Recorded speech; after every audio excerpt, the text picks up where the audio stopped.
आज की प्रेस सारे साथी इसलिए बुलाया। आपने देखा आज मंत्रिमंडल का विस्तार हुआ। बीजेपी का एक नारा था कि सबका साथ सबका विकास, ये एक घोषणा साबित हुआ। आपने देखा कि पूरा सोनीपत लोकसभा और रोहतक लोकसभा किसी भी विधायक को मंत्री बनाने का काम नहीं किया। ये हमारे दोनों क्षेत्र के लिए, चाहे रोहतक पार्लियामेंट हो चाहे सोनीपत पार्लियामेंट हो, इसके साथ बड़ा अन्याय हुआ है। क्या हमारे लोगों ने बीजेपी के विधायक जिताकर नहीं भेजे? क्या हमारा इसमें ऐसा नहीं था? इस हमारे पूरे क्षेत्र के साथ बड़ा भेदभाव किया। बात करते थे ये हरियाणा एक हरियाणवी एक, लेकिन आपने देखा आज इन्होंने साबित कर दिया कि ना हरियाणा एक है ना हरियाणवी एक है। इन्होंने एक पहले जातिवाद की राजनीति की, कहीं धर्म की बात की, आज इन्हें क्षेत्रवाद की भी अगर कहीं आपने देखा उसका भी आज पोल खोलने का इन्हें काम किया।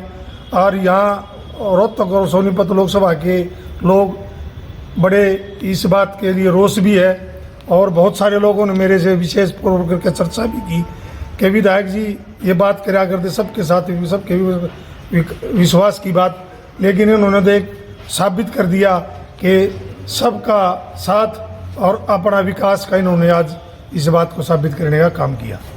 कैसे कह सकते सर? नहीं देखो भाई, क्या पूरे सोनीपत लोकसभा की अगर हम बात करें, 9 विधानसभा यहाँ है, रोहतक लोकसभा में भी इनके क्या यहाँ हमारी बहन जो गन्नौर से बन रही उनको बनाने का कोई हक नहीं था। या मोहन लाल बड़ौली भी यहाँ से बीजेपी के विधायक थे हमारे लोकसभा से, उनके साथ ऐसा न्याय क्यों किया? फिर अगर रोहतक की बात करो तो रोहतक लोकसभा का भी लक्ष्मण जी यादव थे, उनको भी विधायक नहीं बनाया और मंत्री नहीं बनाया। भाई इसके लिए क्यों नहीं इस बात को उठाएं कि हमारे क्षेत्र के साथ भेदभाव है, बहुत बड़ा भेदभाव है।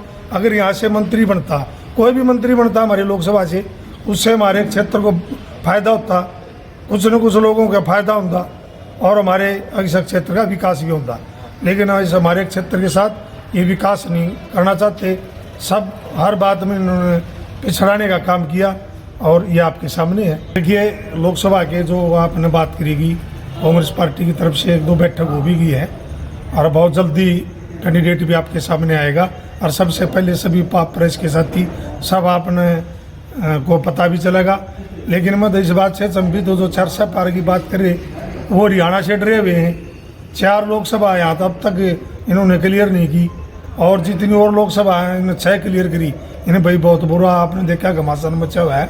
और यहाँ भी मैं अगर हरियाणा प्रदेश की बात करूँ तो 10 की 10 9 लोकसभा कांग्रेस और एक हमारा गठबंधन, 10 की 10 सीटें कांग्रेस पार्टी और गठबंधन जीतने का काम करें।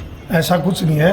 रोहतक लोकसभा से हमारे इस देश के सबसे लोकप्रिय सांसद और हरियाणा प्रदेश की 36 बिरादरी के लाडले और बड़े मेहनती और मेरे भाई दीपेंद्र हुड्डा जी ही इलेक्शन लड़ेंगे।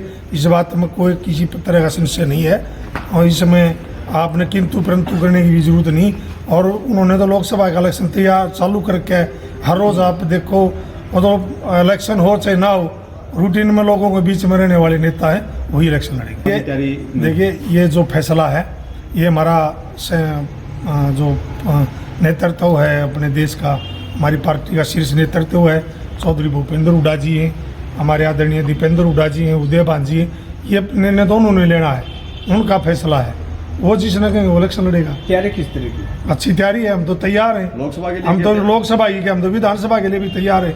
हम तो अविश्वास प्रस्ताव भी लेके आए देश की सरकार के खिलाफ, और आपने देखा जब हम अविश्वास प्रस्ताव लेके आए तो बीजेपी के बहुत सारे मंत्री थे, विधायक थे, जेजेपी का ठगबंधन था, मुख्यमंत्री था, उन्होंने कहा था अविश्वास की कहाँ जरूरत पड़ेगी।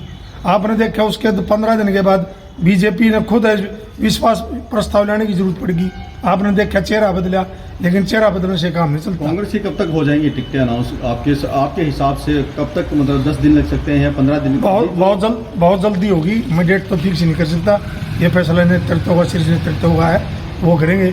लेकिन बहुत जल्दी कांग्रेस के सभी कैंडिडेट 10 की 10 लोकसभा, 9 की 9 लोकसभा के बहुत जल्दी आपके सामने क्या कर रहे हैं। देखिए आप तो आगे का अनुमान लगा रहे हो, आगे का कोई अनुमान लगाने की जरूरत नहीं। लेकिन ये तय है कि सोनीपत लोकसभा हो चाहे और 900 लोकसभा हो, सब पे कांग्रेस की जीत होगी, और बहुत बड़ी जीत अगर मैं सोनीपत की बात करूं, मैं सोनीपत लोकसभा का बड़ौदा हल्का से हूं। अब की बार रिकॉर्ड तोड़ वोटों से सोनीपत लोकसभा कांग्रेस जीतने जा रही है, चाहे कोई भी कैंडिडेट हो। सभी की एक नज़र है, एक ही चेहरा है, देखो निशाना हाथ का, और चेहरा चौधरी भूपेंद्र हुड्डा और दीपेंद्र हुड्डा जी का। इसमें कोई शक नहीं, कोई कैंडिडेट हो, सब जी जान लगा के मेहनत करके कांग्रेस के कैंडिडेट को जिताने का।